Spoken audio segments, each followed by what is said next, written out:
अब आगे। रिद्धि अभी उन्हीं ख्यालों में गुम थी। उसकी आंखों के सामने वही चेहरा बार बार आ रहा था। वही नजर, वही अजीब सा एहसास। तभी अचानक टीचर की आवाज गूंजती है। सभी स्टूडेंट्स अपनी बुक्स और नोटबुक्स बंद कर दो। मैं सुन रही हूँ। रिद्धि जैसे ही ये आवाज सुनती है, जैसे किसी ख्वाब से बाहर आती है। थोड़ी घबराहट और जल्दबाजी में वो अपनी बुक पर नजर दौड़ाती है और फिर एक गहरी सांस लेकर बुक बंद कर देती है। क्लास में सवाल जवाब शुरू हो चुका था। एक एक करके सबका नंबर आता है और फिर रिद्धि का। रिद्धि पूरे कॉन्फिडेंस के साथ हर सवाल का जवाब देती है, जैसे उसके अंदर कोई नई हिम्मत जाग गई हो। थोड़ी देर बाद इकोनॉमिक्स की क्लास खत्म होती है और दूसरी क्लास शुरू हो जाती है। वही दूसरी तरफ वो लड़का अब अपने कॉलेज पहुंच चुका था।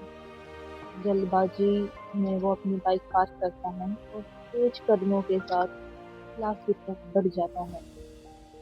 वो धीरे से क्लास के अंदर झांक कर देखता है तो प्रोफेसर अभी तक नहीं आए थे। वो सीधा जाकर लास्ट बेंच पर अपने दोस्त के पास बैठ जाता है। तभी उसका दोस्त पूछता है, तू तो घर से जल्दी निकल गया था, फिर आने में इतना टाइम क्यों लगा दिया?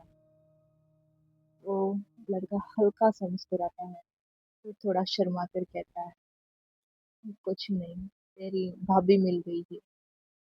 उसका दोस्त नवीन चौंक जाता है। क्या बात कर रहा है तू? वो लड़का शौर्य थोड़ा और शर्माते हुए कहता है, हाँ, फिर दिखी स्कूल ड्रेस में, लेकिन आज वो थोड़ी परेशान थी और गुस्से में भी थी।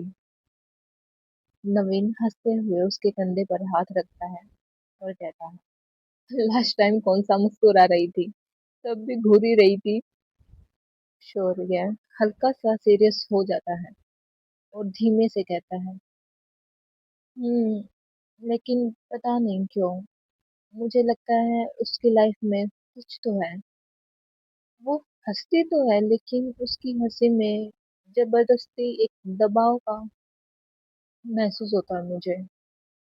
नवीन थोड़ा समझाते हुए कहता है, यार, छोटी मोटी प्रॉब्लम तो सबकी लाइफ में होती है, तू इतना मत सोच। जरूरी नहीं वो तुझे फिर दिखे। शौर्य एक गहरी सांस लेता है और हल्की मुस्कान के साथ कहता है, पता नहीं, लेकिन उसे देखता हूँ तो दिल को अजीब सी शांति मिलती है। और जब वो गुस्सा करती है ना, तो अपने आप चेहरे पर मुस्कान आ जाती है। वो हंसते हुए आगे कहता है, गुस्से में फूले हुए उसके गाल और मासूम आंखें दिन की रोशनी में कत्ल कर देती है मैडम जी। नवीन हंसते हुए कहता है, बस कर भाई, आज कॉलेज से जल्दी निकल, भाभी जी का पता लगाते हैं। शौर्य तुरंत मना कर देता है, नहीं, अगर वो मेरे नसीब में होगी तो खुद मेरे पास आएगी। मैं बस अगली मुलाकात का इंतजार करूंगा। ये सुन नवीन सिर पकड़ लेता है, क्या होगा तेरी लव स्टोरी का यार? तभी प्रोफेसर आ जाते हैं और क्लास शुरू हो जाती है। शौर्य पूरी तरह अपनी किताबों में खो जाता है। वही नवीन भी अपनी किताबों में गुम था। वही स्कूल में लंच टाइम। रिद्धि अपनी फ्रेंड के साथ बैठी थी और आज उसके चेहरे पर अलग ही चमक थी। वो एक्साइटमेंट से बताती है, आज एक लड़का बस के साथ साथ मेरा पीछा कर रहा था। मुझे ना बिल्कुल हीरोइनों वाली फीलिंग आ रही थी। वो हंसते हुए आगे कहती है, मैंने उसे पहले भी देखा है, जब मैं मम्मी के साथ शॉपिंग पर गई थी, तब भी वो मुझे ही देख रहा था। और जब मैंने उसे पकड़ लिया तो बस एक गुस्से वाली लुक उसे दी और गुस्से के साथ घर आ गई। फिर थोड़ा रुककर धीरे से कहती है, लेकिन आज पता नहीं क्यों दिल में अजीब सी गुदगुदी हो रही है।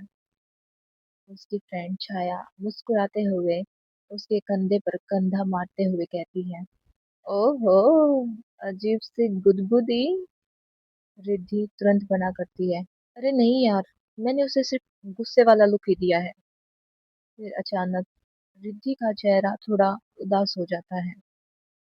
वो छाया से नजर हटाते हुए कहती है, वैसे भी यार, आज मैं सुबह परेशान थी और गुस्से में भी। उसके आने से माइंड थोड़ा डाइवर्ट हो गया मेरा। इस पर छाया सीरियस होकर पूछती है, क्या हुआ? सब ठीक है ना? तू आज सुबह स्कूल भी लेट आई थी। रिद्धि की आंखें अब हल्की नम हो जाती हैं।